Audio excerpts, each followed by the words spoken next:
Olá, boa noite. Agora são 21 horas e 5 minutos. Está no ar o Ponto de Conexão. Eu sou Irineu Guarnieri Filho, fico com vocês até as 10h30 da noite. No programa de hoje nós vamos discutir o desafio que afeta a economia e o desenvolvimento do Rio Grande do Sul. A escassez de profissionais no mercado de trabalho. A falta de mão de obra já impacta o agronegócio, o transporte, indústria e a construção civil, levantando um importante debate sobre qualificação e o futuro das profissões. O mercado de trabalho enfrenta um crescente déficit de mão de obra em diversos setores da economia. No Rio Grande do Sul, a falta de peões campeiros impacta o agronegócio, enquanto o transporte de cargas sofre com a redução no número de novos caminhoneiros habilitados. A indústria, a construção civil e outras atividades que dependem de trabalhadores qualificados também enfrentam dificuldades para preencher vagas. O cenário reflete mudanças no perfil da força de trabalho, a falta de qualificação em algumas áreas, envelhecimento da população e a baixa procura por profissões essenciais. O programa de hoje analisa os reflexos dessa escassez para a economia, para as empresas e para o desenvolvimento do Rio Grande do Sul. O Ponto de Conexão está no ar.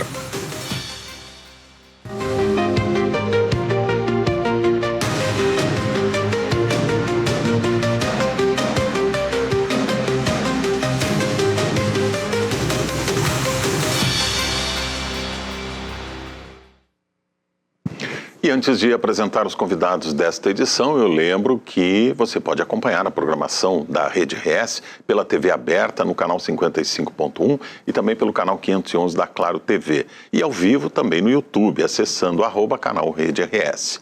Hoje vamos falar sobre a escassez de profissionais em diversos setores da economia e os desafios que esse déficit gera no mercado de trabalho. Participo aqui do programa conosco esta noite, ao vivo, aqui no estúdio da Rede RS, Rui Scarinci, professor de Análise e Desenvolvimento de Sistemas do Unicenac Porto Alegre. Boa noite, Rui. Seja muito bem-vindo aqui ao nosso programa. Boa noite, muito obrigado pela presença aqui. É um prazer. Também está conosco o Marco Antônio dos Santos, que é presidente do Sindicato dos Condutores e Ajudantes em Transportes de Cargas Próprias do Rio Grande do Sul, SINCAP-RS. Boa noite, Marco. Seja muito bem-vindo aqui ao nosso programa. Boa noite, Irineu. Boa noite, Rui. Boa noite, Márcio. Boa noite, Diego. Prazer estar aqui com essa bancada aqui de pessoas muito importante para o tema que nós vamos abordar hoje. Também conosco, completando a nossa mesa virtual, aqui a nossa bancada virtual esta noite, está o Márcio Basotti, que é gerente de educação profissional do Serviço Nacional de Aprendizagem Industrial do Estado, o SENAI-RS. Márcio, boa noite, seja muito bem-vindo também ao nosso programa. Boa noite, Irineu. Boa noite a quem nos ouve. Boa noite aos colegas de bancada aqui, o Marco, o Rui. Bancada física, eu troquei bancada virtual. Física, vem depois, né? Vem depois aí o Diego que está conosco. Essa é a física e presencial. Agradecemos aí o convite por estar aqui discutindo esse tema que faz parte do nosso dia a dia aí e que, se conseguirmos resolver, o Rio Grande do Sul aí ganha bastante com ele. Verdade. A missão é difícil fazer a solução, mas estamos trabalhando nisso. Vamos conversar um pouco então. Vamos entender melhor o que está acontecendo. Quem nos vai ajudar também a entender essa situação, participando de forma virtual conosco esta noite, é o Diego Fernandes Martins, que é criador de cavalo crioulo e aqui no Rio Grande do Sul, mas hoje ele fala de Navegantes, Santa Catarina. Diego, boa noite, seja muito bem-vindo aqui ao nosso programa também. Boa noite, colegas da bancada presencial aí, né, como vocês citaram. É muito gratificante para mim ter essa participação, né, num programa onde um tema é tão importante e eu, como gaúcho nato, né, estou hoje residindo também em Santa Catarina e podendo ver o outro lado da moeda, onde a gente consegue entender o porquê que esse estado de Santa Catarina consegue prosperar e evoluir tão rapidamente, né? Me diz uma coisa, Diego. Bom, o Diego também é corretor de imóveis, né? Mas hoje ele está aqui no programa falando como produtor rural, como criador de cavalos. Você ainda tem a criação no Rio Grande do Sul ou já transferiu para Santa Catarina? Tenho sim. Mas, bem na verdade, eu acredito que o meu nome foi indicado porque eu trabalho com imóveis rurais. Eu tenho uma empresa no Rio Grande do Sul, né, que a gente trabalha com compra, venda e arrendamento de imóveis rurais. Uhum. Também temos uma empresa, um escritório de arquitetura, né, que é focado em arquitetura rural. A gente faz projeto de execução de fazendas, né? E eu estou hoje em Santa Catarina, residindo em Santa Catarina, porque a gente está fazendo uma expansão da imobiliária para o litoral catarinense e também para a parte rural catarinense, né? Que vem crescendo ano após ano, vem colocando números, né? E a gente, como... vamos dizer assim, em busca de conhecimento, em busca de soluções para os nossos clientes do agro do Rio Grande do Sul, a gente está tentando entender né, quais são os métodos que eles estão aplicando para ter os números tão interessantes, né, perante ao nosso estado, que sempre foi um ícone, né, no agronegócio. Tá certo. Logo mais a gente vai aprofundar esse assunto, Diego. Vamos entender o que está acontecendo também no campo. Mas agora a gente começa aqui com o Rui Scarinci, falando um pouco sobre essa questão da formação de mão de obra. A gente mencionou, Rui, na abertura do programa, alguns setores. O agronegócio, já falamos aqui com o Diego, o setor de transportes, o Marco está aqui para falar sobre isso, e outros setores, como indústria, construção civil. O que está acontecendo nesse mercado? Por que as pessoas estão, eventualmente, em alguns setores, há mais vagas do que candidatos? O que está acontecendo? Na realidade, se a gente pegar hoje, o mercado está numa transformação muito mais rápida do que nós estávamos acostumados a viver. Uhum. E aí começam a acontecer algumas mudanças. Primeiro, a falta de qualificação. Na realidade, nós temos às vezes as pessoas, mas não temos a qualificação dessa mão de obra para atender, né, esses segmentos que estão com as vagas, que estão precisando de pessoas, né? Por exemplo, quer dizer, não é falta de interessados, é falta de qualificação. E por incrível que pareça, com a aceleração das mudanças do mercado, essa qualificação ela deve ser constante. Não tem como, porque tu fica para trás muito rápido. Então, as pessoas não estão conseguindo, às vezes, chegar lá. E a gente nota também que isso surge na base. Então, como que uma pessoa que às vezes teve dificuldade lá embaixo vai conseguir trazer um resultado de qualificação, por exemplo? Tudo hoje, por exemplo, envolve tecnologia, né? Eu vou pegar um pouquinho do que a gente estava conversando, né, com o Marco ali sobre os caminhões. Antes do início do programa, né? Hoje o motorista, para ele estar conduzindo um caminhão, ele tem que entender um pouco de computação, porque... Claro. É um painel de avião aqui. Muita tecnologia embarcada. Tem muita tecnologia embarcada. Então tem todo um preparo para esse profissional chegar lá, para ele sentar, né, e poder dirigir, por exemplo, um caminhão. Na minha área, né, a gente trabalha muito com TI, né, com a tecnologia. Eu sou professor do curso do Senac, né, do Unisenac, de análise e desenvolvimento de sistemas. A gente está sempre preparando profissionais, mas é incrível. Não se cumpre a demanda.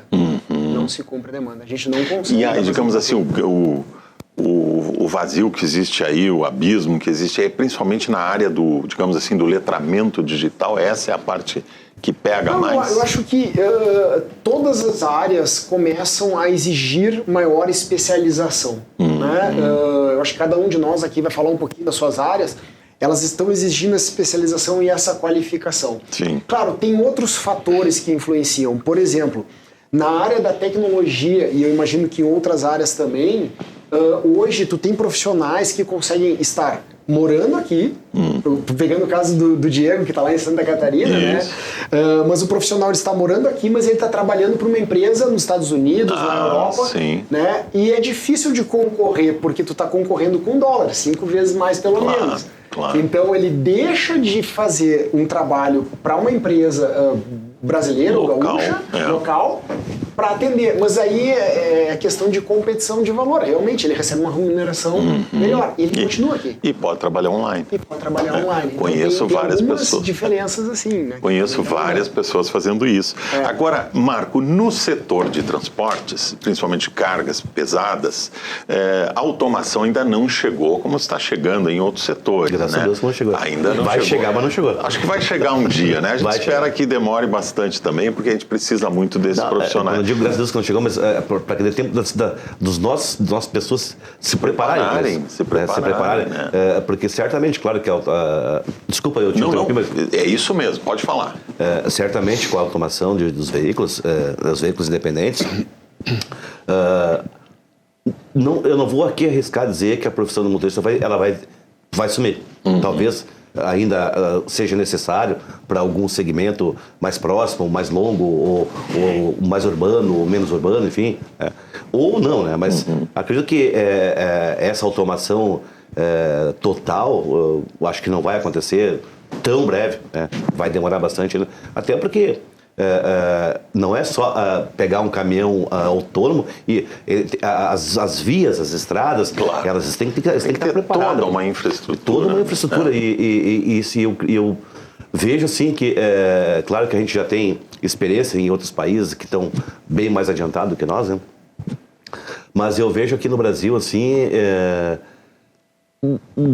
que ainda demora muito tempo para acontecer isso. Eu acho que sim. Agora Marco, uma questão.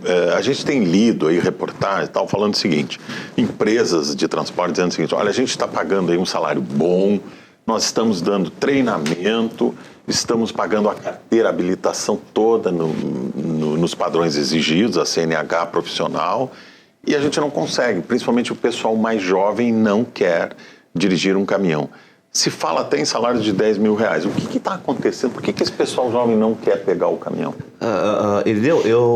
Eu estou presidindo essa entidade sindical já há 12 anos. Mas já venho no movimento sindical desde 93. Sim. Venho acompanhando, enfim, toda essa ou evolução ou não, e também essa questão de agora nós estamos aqui nos deparando com a falta de mão de obra, a falta de motorista. Eu não vou aqui falar que as empresas que não é verdade, que as empresas não pagam bem. Um salário de 10 mil reais eu não conheço. E eu estou lá dentro do sindicato. Mais de 30 anos. Há mais de 30 anos. Né? E eu não sei nenhuma empresa, e eu não estou aqui sendo mentindo nesse debate, eu não conheço nenhuma empresa que pague 10 mil reais. Tá? O que acontece, e as pessoas fazem muito, alguma pessoa lá comprou uma ou duas ou três carretas, às vezes uma, às vezes duas, e aí o que fazer? Ela contrata um motorista para trabalhar, e esse motorista ele vai ganhar por comissão. Ele vai ser comissionado. Não tem um salário fixo. Ele não tem salário fixo, ele vai ser comissionado. Né? O que acontece? Quanto mais ele trabalhar, mais ele vai ganhar. Pode chegar num valor melhor. Pode chegar. Só que acontece o seguinte: esses caras que fazem trabalho por comissão, normalmente eles trabalham em safra. E a safra é um negócio que não para, dia e noite. Muitas vezes o cara trabalha lá 18, 20 horas ou até 24 horas sem parar. Mesmo com toda a regulamentação que existe hoje, horário para descanso. Daqui a pouco o cara, ele está num push lá num campo, puxando soja, que é onde ele não vai passar por nenhuma fiscalização, por nenhum posto da Polícia Rodoviária. Então ele acaba por fazer aquilo ali. Sim. É um trechinho lá de 15 km, de 20 km, talvez um pouquinho mais, mas não tem nenhuma fiscalização nesse trecho. Então ele está lá mais ou menos pela vontade dele. Então o cara ele está lá trabalhando uma jornada muito excessiva, trazendo riscos para ele e para os outros usuários da via, vai ganhar uma grana, talvez chegue nos 10 mil. Agora, eu te digo assim, eu represento muitas empresas. Eu só não vou falar para não fazer propaganda, mas empresas grandes daqui do Rio Grande do Sul, grupos grandes, empresas nacionais e internacionais, e eu fecho 280 acordos sindicais por ano e 2 convenções coletivas. E nenhuma das minhas convenções, nenhuma delas, e eu posso, isso está lá, isso é público. É público para quem quiser ver. No site de vocês. Nenhuma delas tem um salário para motorista de carreta ou motorista de bitrem, rodotrem, que são os veículos mais pesados, que necessita mais experiência e enfim, né? Acima de R$ 3.500. 3.500. Isso um salário básico, tá? Claro que as empresas, o que hoje elas estão fazendo? Elas estão pegando, oferecendo algumas coisas, algumas premiações para poder reter É isso que eu ia te perguntar, Marco. Não pode, somando com esses benefícios, essas coisas, chegar nesse valor? Não chega porque, nesses casos que eu estou falando para ti aqui, isso pode chegar, tá? Agora, nos casos das empresas, do transporte regular, não chega. Vamos lá. Olha, vou aqui trazer um dado um pouquinho fora dessa realidade. Semana passada nós acompanhamos uma greve de motoristas de ônibus lá em São Leopoldo, para fechar, para que eles pudessem fechar o reajuste da inflação em 2 vezes. Em 2 vezes. 4,11%. Sim. 4,11%. Os caras tiveram que fazer... Não era aumento, era só reposição. Só reposição da inflação. De perdas. Veja bem, os caras têm que fazer uma greve, né, para poder chegar e conseguir fechar com o patronal 4,11% de reajuste. Em 2 vezes. Bom, aí a gente começa a entender melhor essa situação. Vamos aprofundar mais isso durante o programa, Marco. Mas eu queria ouvir também o Márcio sobre o setor da indústria, Márcio. Onde é que está faltando mão de obra? Qual é os setores mais sensíveis nesse momento que estão demandando mais do que a oferta de mão de obra? Irineu, o Rui começou falando que esse problema que a gente tem hoje é um problema que ele depende de vários fatores, né? Que vários fatores explicam isso. A gente conversa com colegas do país inteiro, até fora do país, a gente vê que isso é um fenômeno, pode ser assim, mundial. Que está acontecendo hoje, e talvez, né, a explicação dele não está apenas relacionado às pessoas não quererem trabalhar. Acho que não é esse o problema, não é essa a discussão. As pessoas querem trabalhar, mas nós vivemos uma era onde a tecnologia muda constantemente, né? Isso foi trazido já aqui, e aquilo que eu hoje estou atualizado, daqui um mês, daqui um ano, talvez não sirva mais. Isso vai aumentando, então, essa lacuna que existe entre algumas combinações que precisam existir, que é a vaga, a disponibilidade, e eu tenho que considerar ainda em que local, né? Porque daqui a pouco, para uma determinada região, eu estou habilitado, mas moro em outro, então essa questão territorial... E nem todo trabalho pode ser feito online. Nem todo pode ser online. Então é uma combinação de fatores que precisam acontecer. Só para ter uma ideia, a CNI, por meio do Senai Nacional, aí, faz uma pesquisa que chama-se Mapa do Trabalho. Ela está disponível aí. E ela colocou no cenário de 25 a 2027, aqui para o Rio Grande do Sul, a necessidade de 950 mil trabalhadores se requalificando, tá? Qualificações no geral. Dessas 950 mil, 150 são para novas pessoas que vão entrar no mercado de trabalho. 800 mil são para aqueles que já estão no mercado de trabalho. Uma atualização. É a atualização que precisa ter, né? Então, quando nós falávamos aqui que o motorista de caminhão, há pouco tempo ele dirigia, tinha um determinado equipamento, e hoje simples, ele tem um computador pela frente. Quando a gente entra dentro da indústria, vê uma indústria extremamente buscando estar mais sofisticada, com novos equipamentos, e a requalificação daqueles processos, no uso simples da máquina, ele é uma realidade, a requalificação precisa. E no momento que essa requalificação, por vezes, não acontece, aquela mão de obra disponível passa a não ser mais disponível com a qualificação necessária, e aí esse encontro de mão de obra no local para a pessoa formada, ela não está mais ali evidente, e aí começa a ter esse problema, né, de falta de mão de obra, as pessoas às vezes buscando uma recolocação, não encontrando porque estão desqualificadas. Mas as próprias empresas não têm interesse em formar essa mão de obra, treinar, preparar esse pessoal? Elas têm interesse e fazem isso. Que já é mais familiarizado com a tecnologia digital. Ela tem interesse e investe fortemente nisso, né? Então, dificilmente uma empresa hoje, ela não tem a sua universidade corporativa, o seu sistema de formação, de requalificação. Isso é algo que ela está o tempo todo buscando. Muitas vezes, dentro da própria fábrica, existe essa situação de ali dentro estar se requalificando, como buscando entidades. O Senai ele é muito buscado para fazer essa requalificação de funcionários que já estão dentro das empresas trabalhando e dos novos funcionários que estão chegando ali, né? Muito bem, eu quero voltar a Santa Catarina com o Diego, porque um dos pontos que a gente mencionou aqui na abertura do programa é a dificuldade hoje de mão de obra no agronegócio. A gente tem visto aí os setores ligados ao meio rural reclamando que não tem peão, não tem capataz, não tem... Também nesse caso, o que está acontecendo? Diego, o pessoal não quer morar no campo, os salários não são estimulantes, é a lida campeira que é muito dura, a gente sabe que é, né? Que desestimula, digamos, as novas gerações. Por que está tão difícil encontrar peão, capataz, trabalhador rural? Irineu, primeiro quero agradecer pelo meu nome ser lembrado por ser criador de cavalo crioulo, que aí é onde tudo começa realmente na minha fase profissional da vida, vamos dizer assim. O cavalo crioulo me levou a muito, né?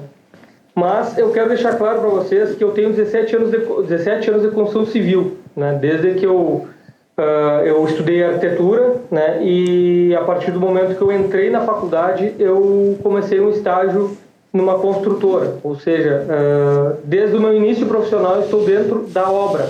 Aí vocês vão me perguntar, tá, mas e como é que hoje tu trabalha com imóveis rurais? Sim, após eu constituí uma construtora, vinculei uma imobiliária e caí no meio rural. E aí, né, tendo essa introdução aí do meu ramo, eu quero fazer essa conexão para vocês aí do meio da construção civil, ou seja, algo mais tecnológico, digamos assim, e essa parte do campo, né? Que eu creio que falta bastante gestão, tá? O campo hoje, vamos dizer que a agricultura ela já tem, grande parte das grandes empresas da agricultura tem essa gestão, tem um plano de carreira para os seus funcionários, mas a pecuária, ela gatinha, realmente ela não tem essa gestão, são com raras exceções, claro, né? Ela tem um déficit muito grande de gestão e de plano de carreira para os seus funcionários. Ou seja, a gente enxerga em algumas propriedades peões de 20 anos, 30 anos de casa e os seus filhos já não estão mais lá. Porque aquele peão que está lá há 20, 30 anos, ele ganha o mesmo salário há 10, 15 anos. Sim. Aí o filho olha para o pai e não vê um crescimento, não vê uma possibilidade de crescimento ali, e realmente aí vai, né, vai para a cidade buscar algo melhor. Eu vejo muito isso, né? Acho que realmente essa parte da agropecuária tem muito dessa questão que daí já na indústria, já no setor urbano já acontece. E mesmo assim tem uma dificuldade bastante grande. Os salários são muito baixos, Diego, é isso? Os salários não são estimulantes. Exatamente. E isso aí eu encontrei aqui em Santa Catarina nos dois ramos, tanto no urbano quanto no rural. Os salários daqui de Santa Catarina são bem maiores. Um pedreiro hoje normal, tá? Um pedreiro normal, ele não é especializado em algum setor, ele é um pedreiro normal, ele entrou e fichou, assinou sua carteira como um pedreiro. Sim. R$7.000 em Santa Catarina. No Rio Grande do Sul, 4,5, 5 mil, entendeu? Então nós temos aí uma diferença já bastante grande. Se a gente for comparar a questão como me fugiu o nome, o senhor dos caminhoneiros, ele citou sobre o comissionamento, que acontece também na construção civil, que é o pagamento por produção. Tem pedreiro ganhando 12 a 15 mil reais aqui em Santa Catarina. Então, essa valorização dessa mão de obra, que eu estou citando aí da construção civil e no ramo imobiliário, que é muito forte aqui em Santa Catarina, também existe no rural. Os peões aqui, que daí daqui um pouco não tem o mesmo conhecimento que os nossos campeiros aí, né? Aqui são propriedades menores, propriedades mais familiares, digamos assim, de agricultura familiar ou de pecuária familiar. Eles acabam tendo uma rentabilidade melhor aqui na agropecuária de Santa Catarina. E como no Rio Grande do Sul são grandes estâncias, ainda existem grandes estâncias, né? Tem propriedades ainda com 30, 40, 50 quadras de campo, né? Uma quadra de campo é 87 hectares. Então precisa-se de um grande número de peão, né? E, então, quero dizer que é uma demanda bastante grande, né, para poder preencher essas vagas. E aí eu acredito que gestão, né, e plano de carreira com PPR, né, para esse público, eu acho que vai ser daqui a um pouco uma solução, né? Isso é uma coisa interessante que o Diego traz e que acontece em todos os setores. A falta de qualificação de mão de obra também gera uma inflação nos salários. Então, aquelas profissões que a gente tem maior dificuldade de encontrar profissionais, esses profissionais que estão disponíveis no mercado, a régua sobe, né? Então os salários também começam a subir, né? Isso foi o que aconteceu, por exemplo, muito forte nos últimos anos no setor de tecnologia. Sim. Né? Onde é que a coisa acomodou? Pessoal de TI, né? O pessoal de TI pegou, quando veio gente de fora, empresas de fora, que daí o home office, né, desequilibrou. Mas de qualquer maneira, existiu uma valorização muito grande do profissional qualificado. Sim. Isso que a gente tem que salientar, né? O profissional que está preparado... A gente volta sempre a esse ponto. Exato, né? Ele acaba tendo um resultado melhor, mais interessante, né? Como ele falou. Em Santa Catarina já existe uma valorização, isso vai chegar. Vai chegar aqui, né? E tem um outro detalhe que a gente observa também no mercado interessante, né? Que com a falta de mão de obra vem a pergunta, tá? E os cabeça branca vão se aposentar quando? Pois então. Porque as empresas estão segurando. Não, tu fica, tu não pode sair. Se tu sair, tu tem que deixar pelo menos esses 3 aqui treinados, porque senão tu não pode sair. Então, e a gente sabe, né, Rui, que a população brasileira está envelhecendo, né? Eu concordo contigo, o que eu fecho contigo. Essa questão ali, a gente tem visto, não sei se vocês acompanharam, alguns programas de algumas indústrias ou comércios grandes que estão retomando a admissão de pessoas mais velhas. Sim. Exatamente. A gente vê isso muito nas redes de varejo, de Supermercados, né? Mas existe também assim, tudo passa pela falta de qualificação. Porque como é que você qualifica uma pessoa? Você pega um motorista, eu vou puxar aqui, porque é a área que eu domino mais. Né? Lógico. Você pega um motorista, você vai qualificar de que forma?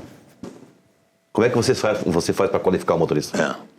Ele tem que ter uma carreta para sair praticar. Aí assim, as empresas dizem que tem lá, tem escola. Ou um simulador não tem. Não, simulador. Não, até pode começar no simulador. Só que um simulador, eu sempre digo assim, quando eu estava na ativa, né, a gente fazia aqueles cursos de carga perigosa, direção defensiva, MOP, e tal, muito bacanas. Só que assim, em algum momento serve. Mas em algum momento, porque assim, o que você encontra na estrada, as diferentes situações, as intempéries, isso não está lá dentro do curso. Sim. E muitas vezes você tem que tomar uma ação muito rápida para tentar evitar um acidente ou um acidente maior. Enfim, são ações rápidas, né, que você tem que tomar. Mas é claro que eu não estou aqui dizendo que os cursos são bons. São bons e ensinam mesmo. Mas como é que forma hoje, por exemplo, um motorista de uma carreta bitrem que transporta combustível, uma carga perigosa? Para começar, um motorista formado ele não pode de um bitrem. Eles não conseguem pegar a habilitação para o bitrem. Ele vai ter que passar por umas categorias antes. Sim. E eu concordo com isso, porque o cara pegar um bitrem, uma carreta simples já é um veículo muito perigoso. Muito perigoso. As pessoas não têm noção o quão perigoso é uma carreta dia de chuva. Por causa da carroceria articulada. Não, né? Assim, uma carreta dia de chuva, você veja bem, você tem lá atrás, vamos lá, uma carreta normal, 27 toneladas. Uma carretinha normal pega 27. Depois nós podemos subir 35, 40, 50. Sim. Uma carretinha, ela pega 27 toneladas. Aí você tem lá uma carreta 27 e você tem um cavalo mecânico que pesa 5 mil quilos. Que é a frente do caminhão ali. Então o que acontece? Você vem ali numa autoestrada, uma Freeway da vida, uma 116, uma 101, e as pessoas não têm noção do perigo. Porque se você tiver que frear, você acha que aqueles 4 mil quilos, 5 mil quilos, vai segurar 27? Claro que não, né? A carreta vai empurrar o cavalo. O que acontece? Quando o sistema de freio, ele tem um sistema para você frear a carreta. A carreta freia primeiro. A carreta freia... Não. Freia antes do cavalo. Junto. Essa é uma das coisas que o cara tem que ter, né? Porque assim, o motorista de carreta, se ele estiver andando de chuva, ele vai usar mais o freio da carreta do que o freio do cavalo. Se ele pisar no cavalo. Mas aí o cara vem vindo ali. A carreta vem por cima. Ele vem vindo ali, né, vem ali controlando, focado, né, tenso porque está chovendo, né, e daqui a pouquinho o acidente é uma coisa muito rápida. Daqui a pouquinho o cara tem que dar uma freio. E aí já se foi a vaca. Se ele frear o cavalo e não frear a carreta vem por cima. Porque a carreta vai empurrar e ele vai perder o controle do cavalo. E aí é que dá os aí fecha o L. O L, né? E aí não se sabe para onde é que vai a carreta. Então, essa é uma das coisas que eu sempre tive muito medo nos meus 29 anos de estrada, dia de chuva. De chuva eu sempre andava tenso. Claro.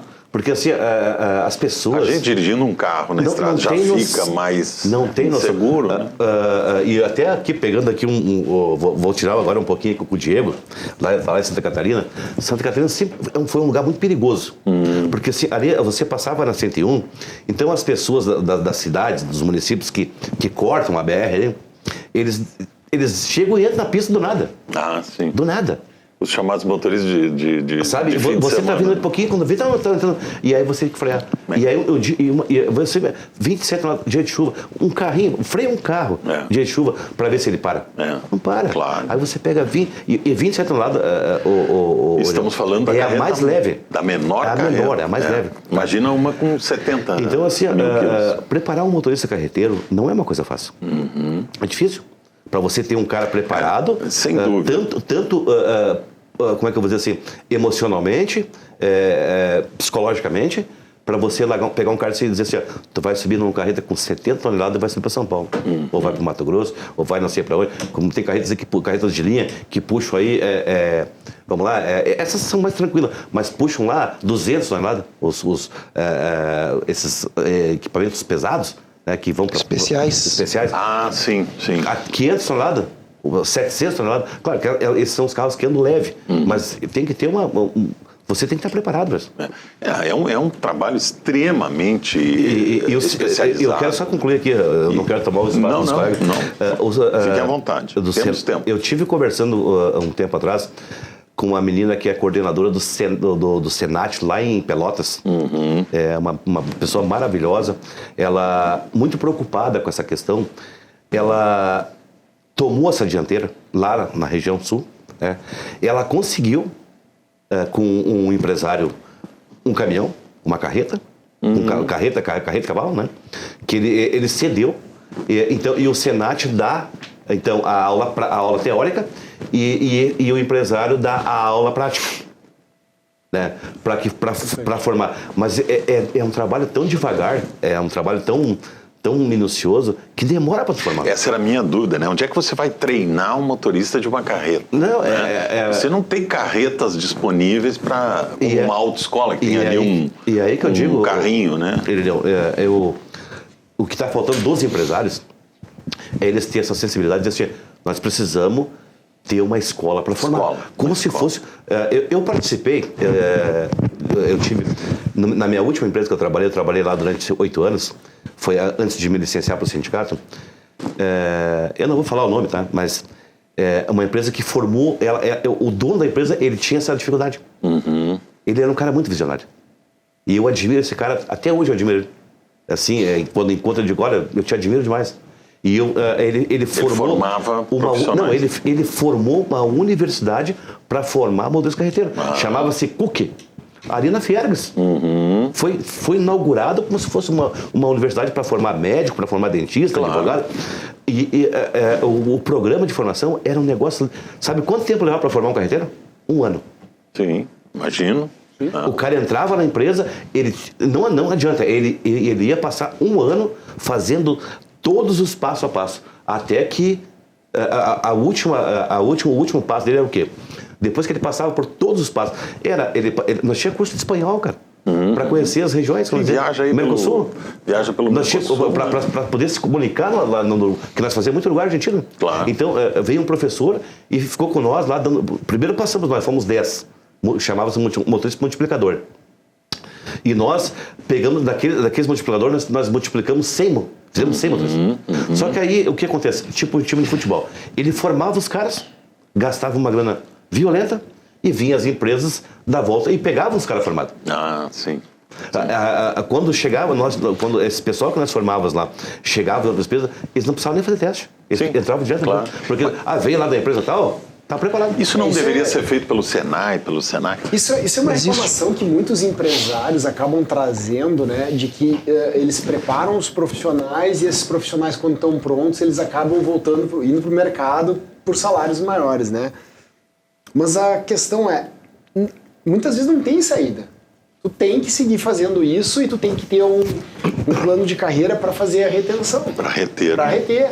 E faz parte. E sim, Irineu, eu acho que tanto o Senai quanto o Senac, né, ou se a gente pegar a Fiergs, né, como instituição, sim, né, maior, sim, ou a FEComércio, elas se preocupam muito com isso, né? Tanto que existe esse braço, que é o braço da educação, que faz parte do sistema S como um todo, né? Sim.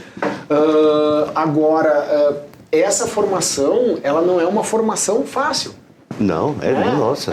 Até porque o grau de exigência só vem aumentando, só vem subindo. Não é fácil, não é barato. E não é barato. Exatamente. E a gente observa que alguns segmentos, digamos mais, vamos dizer assim, mais manuais ou mais brutos, hoje tem um certo desinteresse do jovem. Ele vai muito para algumas áreas mais tecnológicas. Digital. Exato. Isso também é interessante. Mas um dos processos que também a gente entende é que a formação ela não pode ser só técnica. Ela também é, o Marco estava falando ali, né, da questão psicológica, emocional, tem o comportamental também envolvido. E aí a gente resgata de novo a importância de misturar as gerações, né, de não se deixar perder algumas coisas da geração que está agora, né, encerrando uma etapa, e trocar isso para as gerações novas. E ali a gente vê que também se tem um trabalho importante a fazer.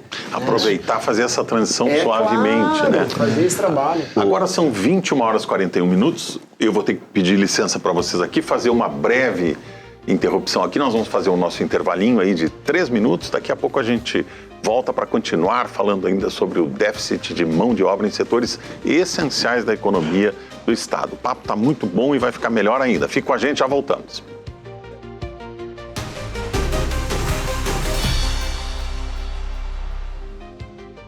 Estamos de volta com o Ponto de Conexão e o tema de hoje é a escassez de profissionais em várias áreas e os desafios do mercado de trabalho. Para falar sobre o assunto, estão comigo ao vivo aqui no estúdio esta noite o Rui Scarinci, professor de Análise e Desenvolvimento de Sistemas do Unisenac Porto Alegre. Também está conosco o Marco Antônio dos Santos, presidente do Sindicato dos Condutores e Ajudantes em Transportes de Cargas Próprias do Rio Grande do Sul, o SINCAP-RS, o Márcio Basotti, gerente de Educação Profissional do Serviço Nacional de Aprendizagem Industrial, o SENAI-RS, aqui na nossa bancada presencial desta noite.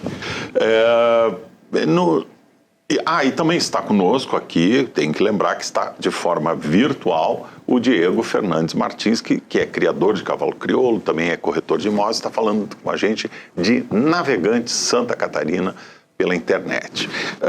No bloco anterior a gente lembrou aqui várias dificuldades e o Marco trouxe aqui um exemplo muito bom. É bom quando a gente tem exemplos de iniciativas que deram certo e bons resultados, que foi essa escola de formação, né?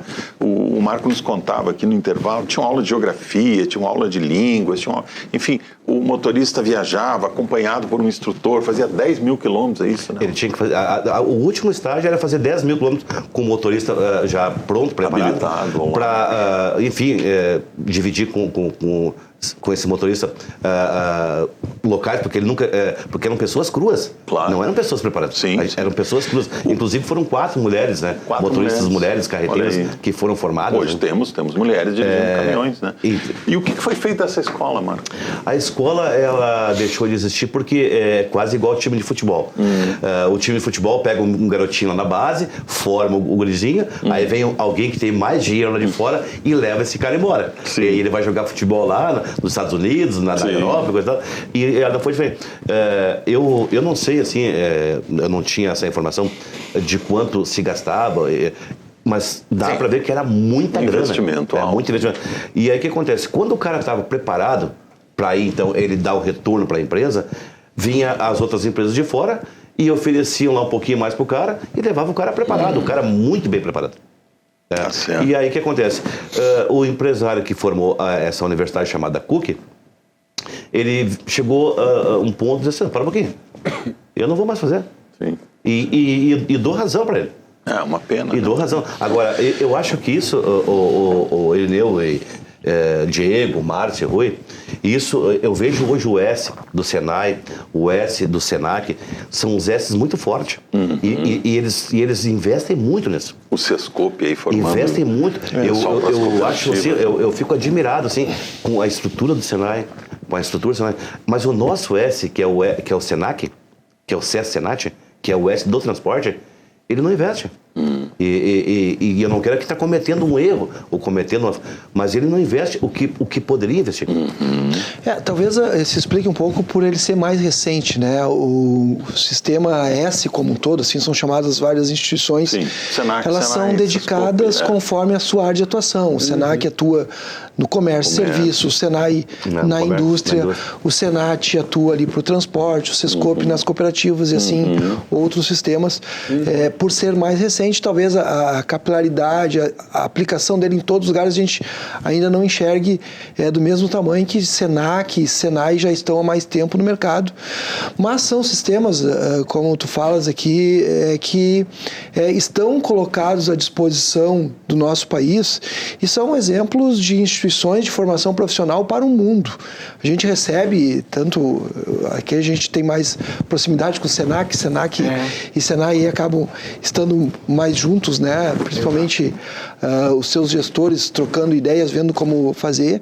E são instituições que recebem visitas de pessoas do mundo inteiro para ver como esse modelo posto hoje funciona e traz resultados. Alguns fatores vão colocando talvez cada vez mais dificuldade, porque quando volta nesse tempo que vai rememorando aqui, o número de profissões era mais restrito. Hoje tu tem um número de profissões absurdamente maior. Isso faz com que as pessoas vão tendo mais alternativas. A gente vive um outro fenômeno muito chamado aí de uberização, mas que se refere a vários aplicativos de entrega, de venda disso, de venda daquilo, que faz com que as pessoas tenham alternativas. Né? Então isso vai cada vez mais pulverizando a disponibilidade que existe. Hoje também a população vai vivendo mais tempo e ao longo da vida vai migrando, vai tendo outras oportunidades. Eu começo uma carreira, depois de uma idade eu estou em outra carreira.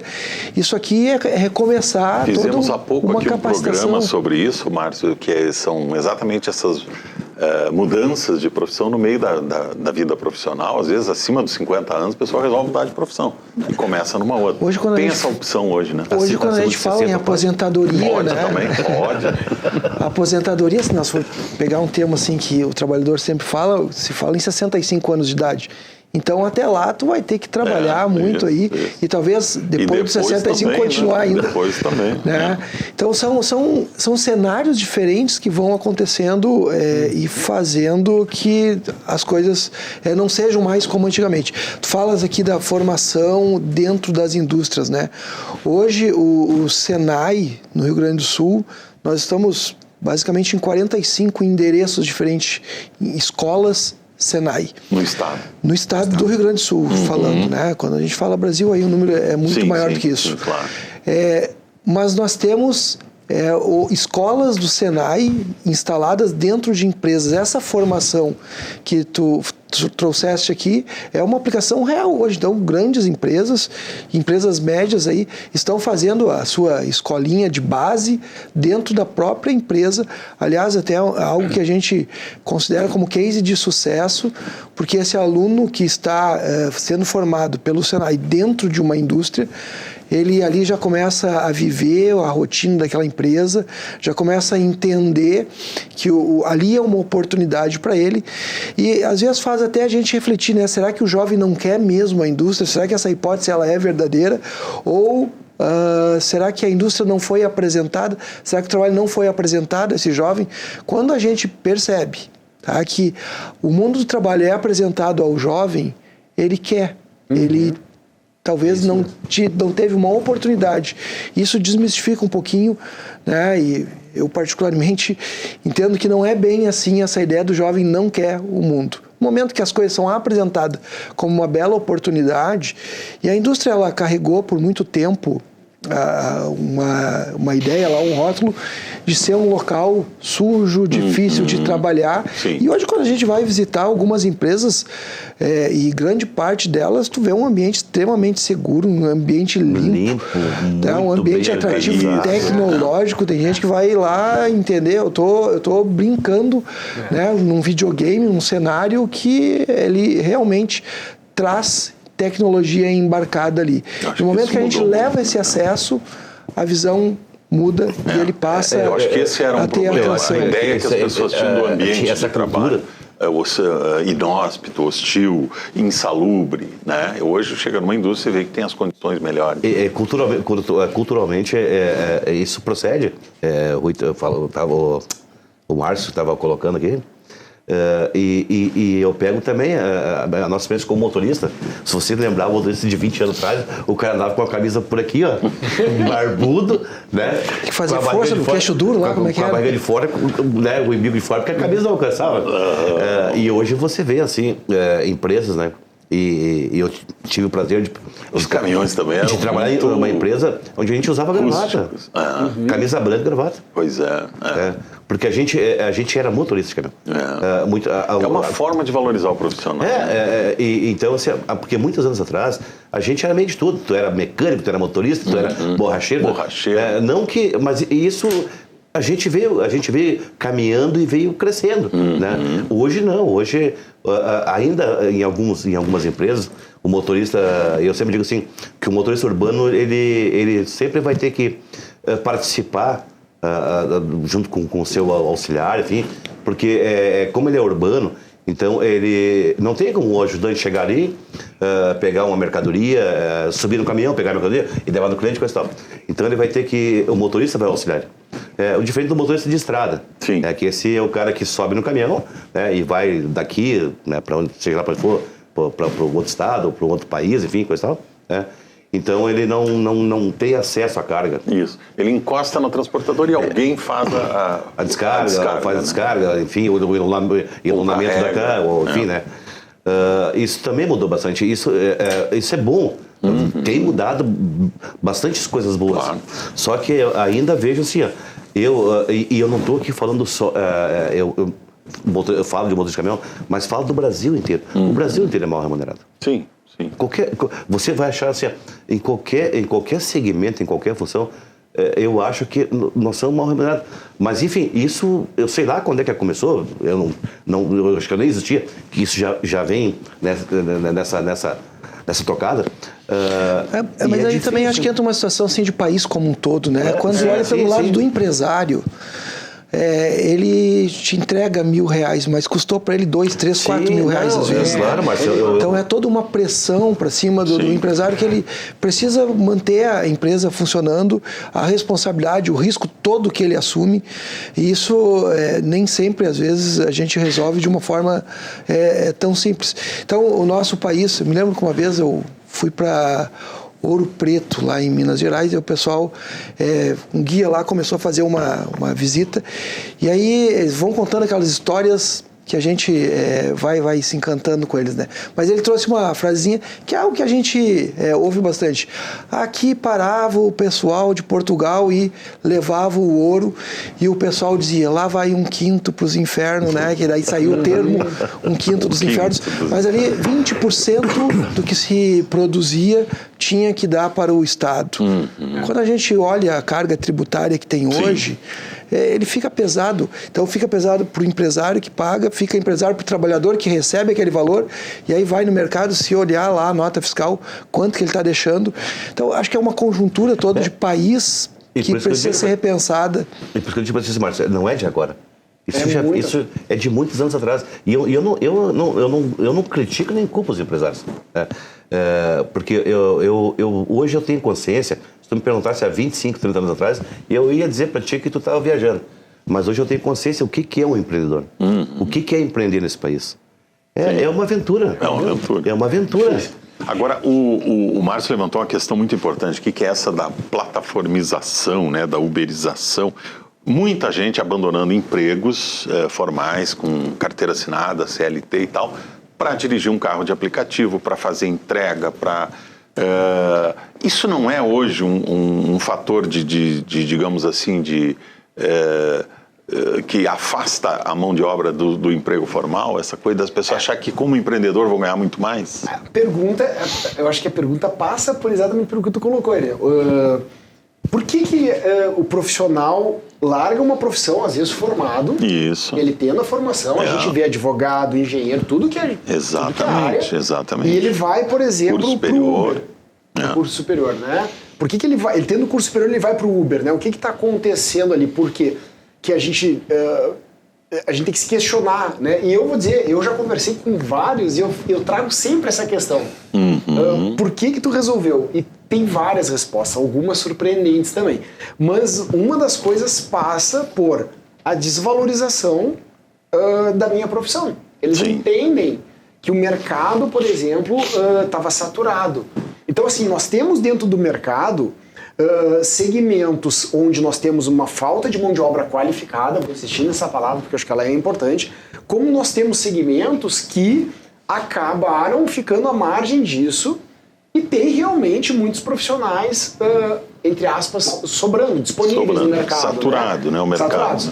E aí o deslocamento para os aplicativos, para novos serviços que existe uma demanda de mercado, né, muito grande, acaba sendo uma oportunidade interessante.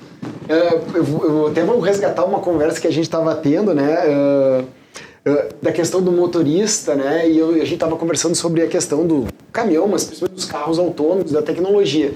Por incrível que pareça, né, mas na experiência que 2, 3 vezes que eu já tive com carro autônomo, muitas vezes nós chamávamos o Uber com o motorista. Aí vem a pergunta, mas por que? Se tu pode chamar com o carro autônomo, ele para ali igual e te leva para o lugar. Pela pessoa. Tem coisas que a tecnologia, claro, ela agrega, ela traz. Mas eu questionei, por exemplo, em fevereiro eu estive em São Francisco. E nos Estados Unidos já tem lá os São Francisco, táxis então, autônomos. Exato, São Francisco é um nicho muito forte ali, né? Isso. Então, mesmo dentro dos Estados Unidos, ele tem uma referência muito forte.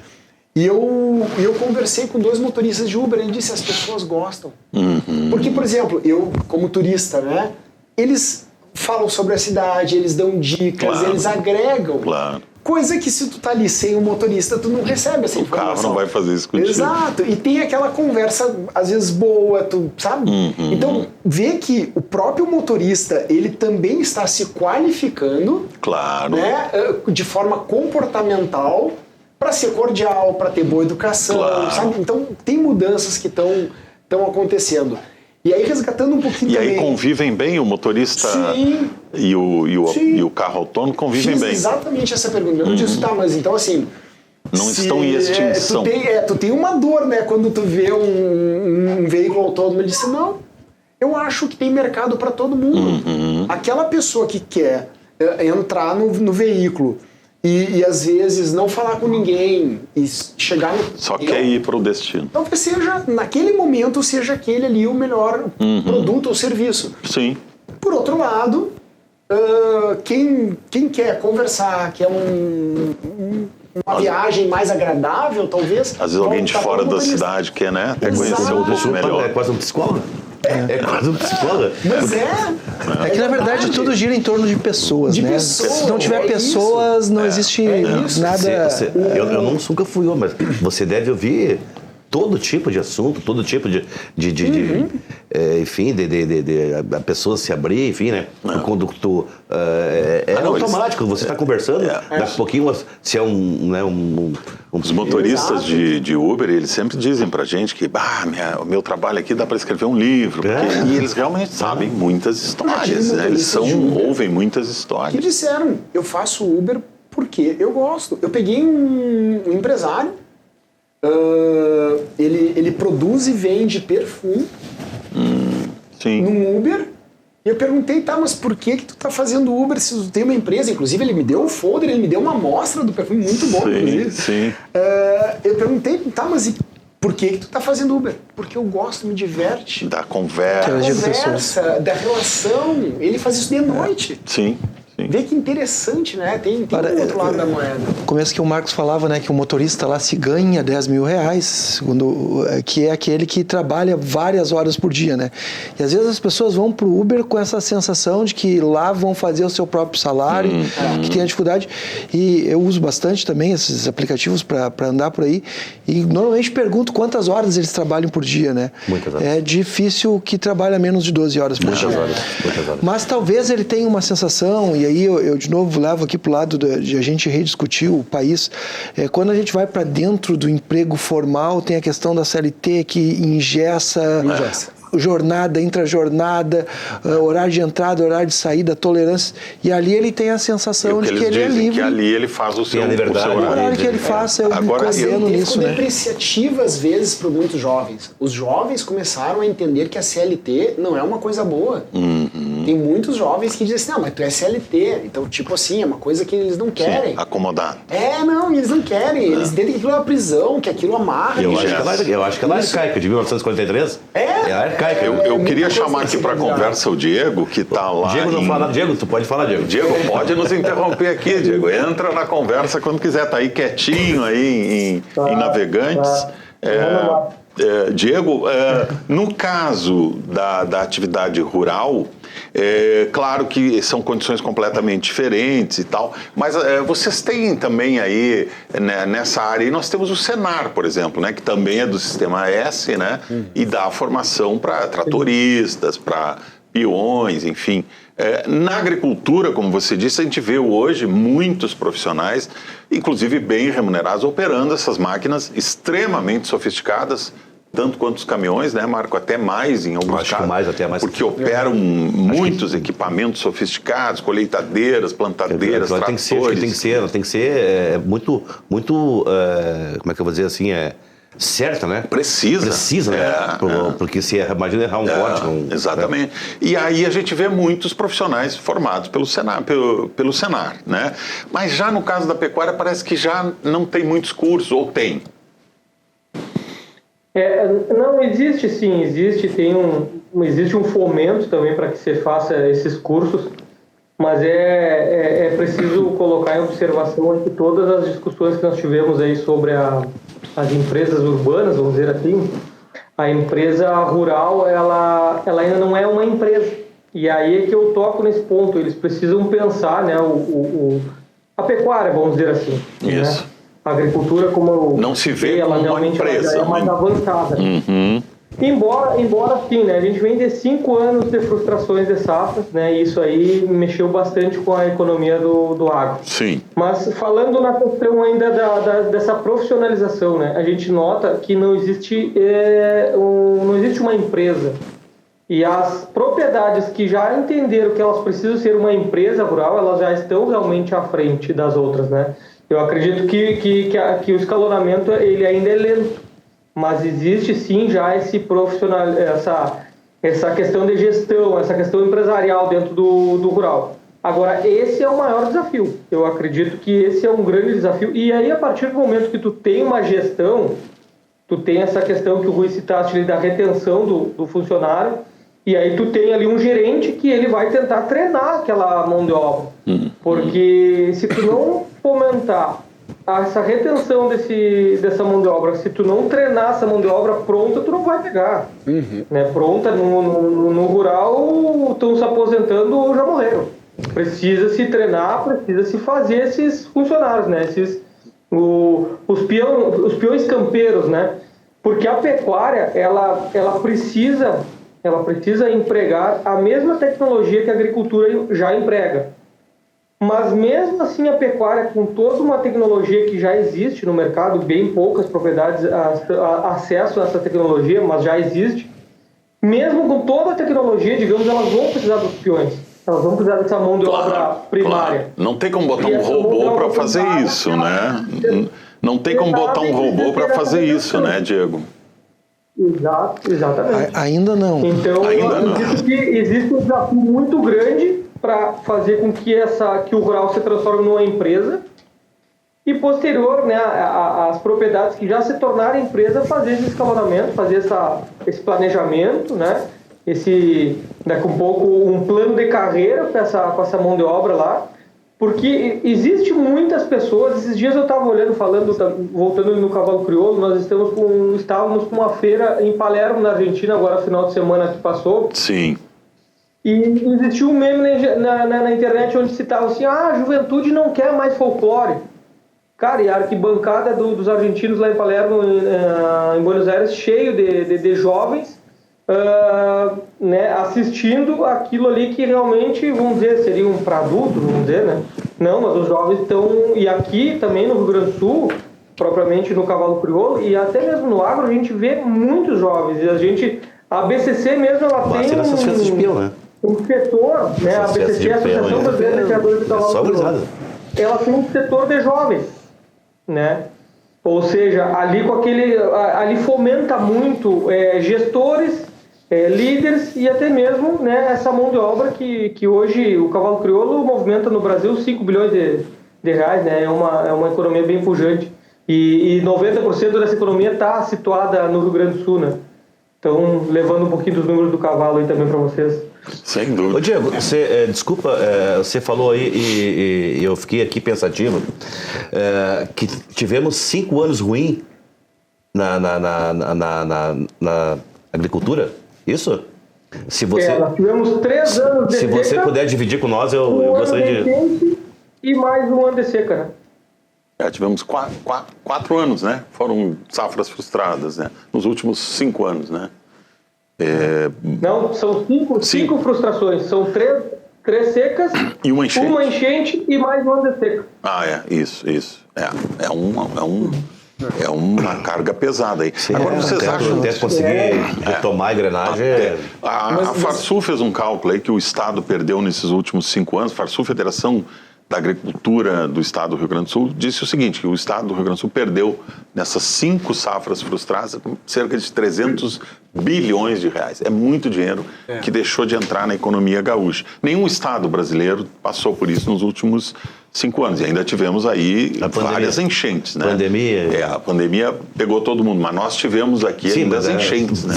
Já ajuda também e ajuda também. Agora, vocês acham que a tecnologia, a automação, isso tudo que nós estamos falando aqui, podem compensar essa falta de trabalhadores? A ideia é essa, a indústria, os serviços partirem para automação, robotização, enfim, ou isso não vai ser possível em todos os setores? Não, assim, não se sabe onde vai parar. Mas eu que venho da área de tecnologia, né, e também tenho empresa no segmento, o que eu posso te dizer assim? A IA, por exemplo, ela vem impactando muito no segmento de tecnologia. Dizer hoje que eu programava, que eu desenvolvia um sistema como eu desenvolvia há um ano, não é verdade. Hoje, um profissional utilizando IA, ele rende muito mais.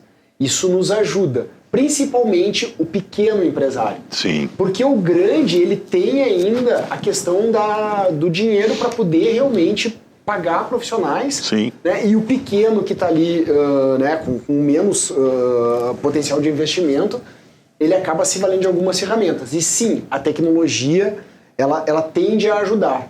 Mas isso não implica na necessidade de poder abrir mão do treinamento, da qualificação. Porque para utilizar essas ferramentas, tu também tem que se preparar. Claro. Né? A gente, por exemplo, tem discutido, eu imagino que no Senai também ocorra essa mesma discussão, com o Sistema S como um todo. Por exemplo, como que nós preparamos os alunos em sala de aula para lidar com a IA? Porque muitas vezes a gente pode pensar o seguinte, ele está usando a IA, ele está deixando de pensar. Sim. Não. A gente tem que fazer ele pensar melhor como uma ferramenta. Eu brinco assim, a IA é o teu colega inteligente. Isso. Te vale dele para buscar informações. E o processo de ensino, ele tem sido extremamente dinâmico e ao mesmo tempo, assim, coisas que nós antes fazíamos um planejamento para 3, 4, às vezes 5 anos de um curso, hoje nós revisamos eles praticamente todos os anos. O Marco trouxe uma experiência que o Diego depois complementou, elas são semelhantes, né? As empresas investindo no desenvolvimento profissional. Sim. E algumas vezes até isso é um capital que o empresário diz assim, cara, eu treino e ele sai daqui e vai pro meu concorrente, né? Eu acho que vai fazer sempre parte do jogo.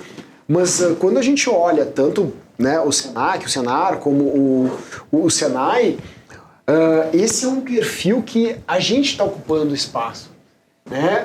Hoje a gente tem lá o ensino médio, tem o ensino superior, tem o pós, que tá entrando, mas nós também temos, e poucas pessoas sabem, né, que é o treinamento dentro das empresas. Hoje nós temos empresas que nos chamam, né, para que a gente preste cursos que nós chamamos de in-company. Então daqui a pouco o empresário ele vai dizer, não, eu não vou criar toda essa estrutura, eu não tenho profissionais qualificados para isso, mas ele chama o Senai, o Senac, o Senar para fazer esse trabalho. Claro. Então foi uma coisa que está se acomodando, né? Que vem muito dessa ideia de, na década de 2000, as empresas começaram a criar universidades dentro, né? As universidades corporativas, as UCs, e muitas dessas universidades hoje têm parcerias com o Sistema S. O Sistema S está lá dentro das empresas formando. Agora, sobre essa questão da automação, acho que esse caminho ele é obrigatório para que as empresas mantenham a competitividade. Então, hoje, se a gente vai aqui, no exterior já tem isso há mais tempo, mas hoje está comum ver no Brasil, num supermercado, tem os caixas ali, uma pessoa atendendo, mas tem aquele lugar lá de selfie. A parte automática. Né, que tu automaticamente vai ali, tu é o usuário, e tu vê, é uma tecnologia à disponibilidade tentando resolver o problema. É que nem a história do Uber da Califórnia, né? Exato. Quer dizer, pode passar pela máquina? Pode, mas se passar pelo caixa também é bom, tem que né? passar no caixa, conversar com os caixas, depois atender. Pessoal, preciso fazer mais um intervalinho aqui, 22 horas e 14 minutos, 10 e 14 da noite, a gente vai fazer mais um rápido intervalo. Na volta continuamos falando ainda sobre a escassez de mão de obra que tem atingido diversos setores da economia no Rio Grande do Sul. Fique com a gente, já voltamos.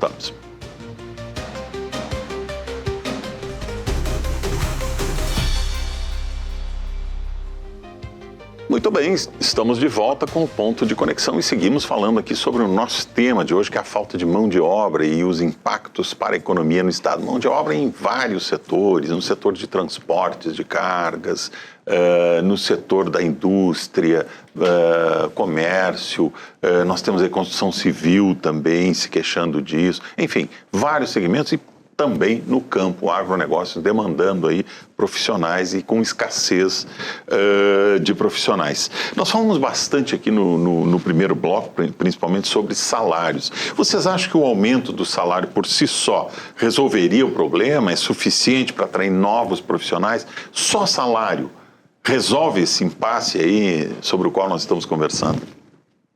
Eu acredito que só salário não, até porque principalmente esse jovem que está entrando para o mercado, ele às vezes ele tem oportunidade de salários altos, mas ele diz assim, mas isso não me traz qualidade de vida. Sim. Eu vi o meu pai ficar doente, trabalhando que nem um camelo, e aquilo que o Diego falava ali do filho do peão, né? Do filho do peão. E aí ele não quer aquilo e ele abre mão por um ambiente de trabalho melhor, claro, por um salário justo, obviamente, sim, mas por um ambiente de trabalho, por uma condição de trabalho melhor, por flexibilidade.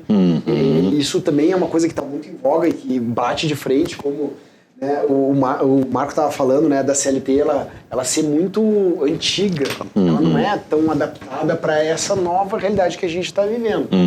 E tem um lado interessante que eu acho que a gente tem que observar também nessa questão da mão de obra, né? A gente está falando da escassez como uma questão, claro, ela hoje gera uma perda de competitividade do Brasil. Claro. Né? A gente não está falando só de Rio Grande do Sul. O Brasil fica menos competitivo, né, por falta de profissionais qualificados. Tem empresas do exterior que vinham para cá e agora não vêm porque não tem um profissional aqui. Sim. Agora, isso também é bom a gente salientar os casos de sucesso. Eu acho que isso é deixar para quem está nos assistindo também que tem bons exemplos. Claro, né? Isso é importante. Quando a gente vê profissionais que são criados aqui, por exemplo, e que estão indo para o exterior, por quê? Porque eles têm a qualificação. O exterior está vindo aqui, está resgatando, claro, salários e condições melhores. Sim. Mas por que será? Porque esse profissional está bem qualificado. É. Outras vezes a gente vê assim, profissionais que estão nos representando em competições internacionais, a gente vê isso no Sistema S. Né? A gente treina, por exemplo, vou pegar ali do lado do Unicenac, né? Na gastronomia, em vários segmentos que os profissionais estão saindo dali, estão participando de campeonatos estaduais, nacionais e estão indo para o exterior. E estão vencendo em campeonatos internacionais. Sim, temos então, isso. assim, nós temos, sim, pessoas que se qualificaram e que se tornaram bons profissionais. Agora, falta? Falta. E dizer que esse profissional que hoje está bem colocado no mercado, daqui 5 anos, daqui 2 anos, ou talvez 1 ano ele continue bem qualificado, não tem como dizer. Essa mudança tecnológica e a necessidade de mercado, ela está sendo inimaginável. Assim, muito rápida. Muito rápida. Nós não imaginávamos. Né? Eu que venho desse chão de TI, tenho empresa há 34 anos, eu sou docente há 25 anos, né, na área de tecnologia, eu não adivinhei o que aconteceu nos últimos 12 meses. Sim. Né? Ninguém eu tive podia que fazer imaginar. uma mudança rápida também. Né? E a gente vê isso no segmento, né, da educação, a gente vê isso nas empresas, a gente vê isso das pessoas. No mercado de trabalho se falava muito, Rui, que assim, uma profissão do futuro, né? Quando se projetar profissões de futuro. TI era uma profissão que sempre aparecia na ponta lá, né? Ainda Exato. é com a inteligência artificial? Claro, eu não acho nem que seja uma profissão do futuro, ela é a profissão do presente. Por exemplo, programador, ainda é uma... Aquele programador que ele não está bem preparado, hoje eu vou dizer assim, a IA tem concorrido Começa forte. a oferecer concorrência. Mas eu diria o seguinte, a maior concorrência não está na IA. O teu maior concorrente, ele é o profissional que se usa, que se vale bem da IA. O profissional que está usando IA. Está usando a IA. Que sabe usar a ferramenta. Que sabe usar a ferramenta. Esse é o verdadeiro concorrente. Claro. Quando a gente pega um profissional, por exemplo, um bom programador, que se vale dessa ferramenta de forma produtiva, ele produz o dobro. Claro. Ele produz o dobro. A IA não é concorrente dele, Exato. pelo contrário. E aí a gente está preparando hoje, dentro, né, das universidades, já profissionais que venham com esse perfil. A pergunta é, e daqui 2 anos como é que fica? Porque novas tecnologias estão vindo, a robótica a gente falou, né? Claro. Ela está vindo aí. A gente tem que preparar. O Senai, por exemplo, tem uma área toda de mecatrônica que eu conheço, lá em Caxias eu visitei, Também. e fora é muito legal de participar, de ver, né, como eu vejo os profissionais que a gente cria na área de análise e desenvolvimento de sistemas dentro do Senac. Algum tempo atrás a gente ouvia falar na 4ª evolução industrial. Nossa, aquilo parecia assim que era uma coisa do outro mundo. Né? E chegou. Se adaptou. Exato. Mas a tecnologia, a IA, Rui o Márcio, você falou agora aí, Rui, desculpa, e você falou agora, assim, você que está nesse mercado há muitos anos, né? Certamente tem uma vasta experiência. Você disse que em 1 ano eu não imaginei. Tu imagina para nós que somos leigos. Eu acho que a IA é uma ferramenta que bem usada, como o celular. Eu tenho a sua opinião sobre o celular também, que é uma ferramenta que tem que ser bem usada, porque senão vira então, assim, a gente vai ter que buscar mais qualificação, mais conhecimento, e infelizmente, assim, eu não consigo ver assim. Eu acho que esse é um mercado fechado, sabe? Não para muitas pessoas. Da tecnologia, ou da alta tecnologia. Da alta tecnologia. Talvez daqui a um pouquinho lá dentro dos sistemas S vai estar lá para oferecer para as pessoas. Talvez... Mas é que daí existe a questão de quem desenvolve a tecnologia, quem usa a tecnologia, né? Existe muito mais pessoas usando tecnologia. Quando a gente fala do caminhoneiro, ele está ali usando um equipamento com um sistema embarcado extremamente sofisticado, rastreador né? por satélite. Com tudo isso. Então ele tem que saber operar, ele tem que saber que existe, ele tem que saber o que aquilo entrega de qualidade para ele ali no serviço que ele vai entregar como um todo. Talvez a parte de desenvolvimento de tudo isso, aí sim, ele fica um pouco mais restrita, né? Nós, assim, isso eu acho que é cultural, né, Márcio? Acho que é cultural.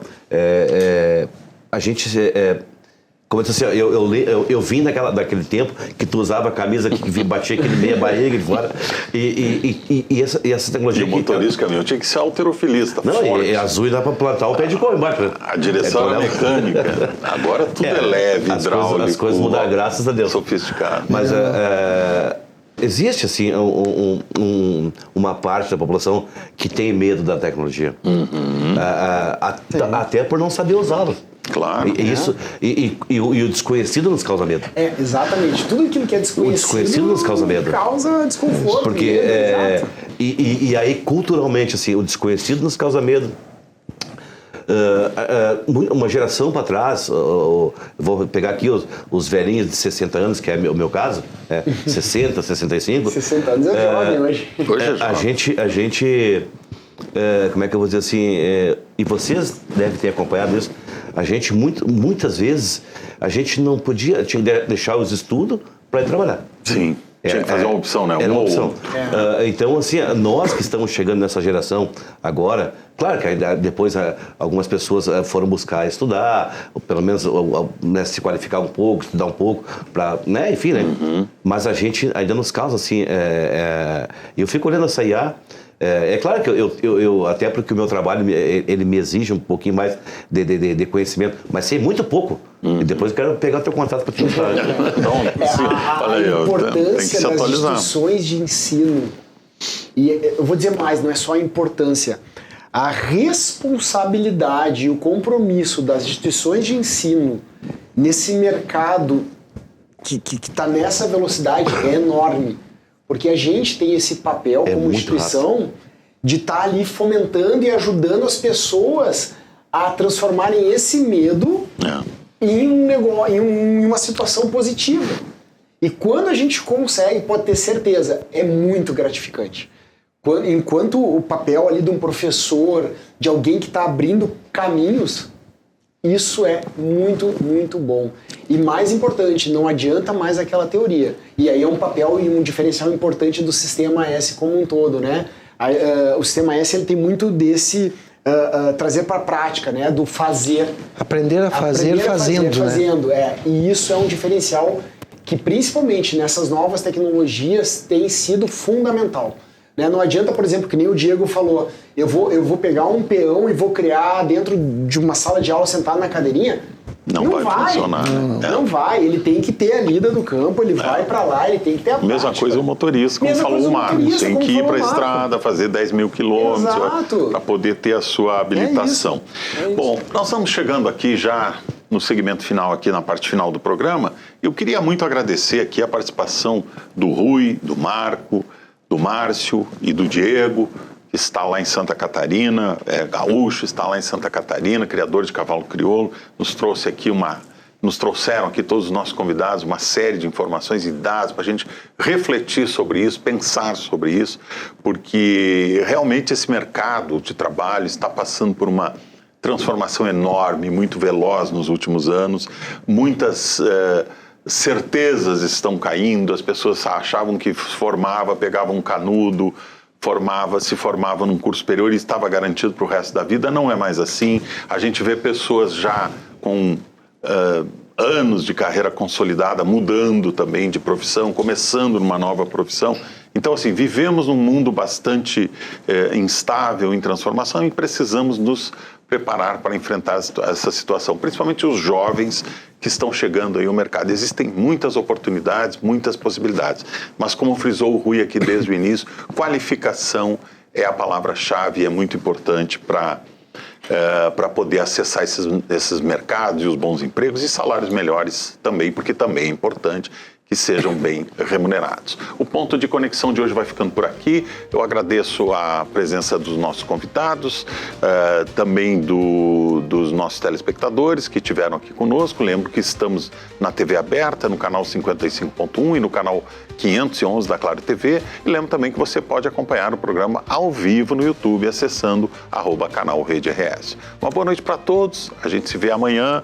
Um abraço para todos. Diego aí em Santa Catarina, muito obrigado por ter participado com a gente aqui. Boa noite. Amanhã a gente se vê. Até lá, se Deus quiser.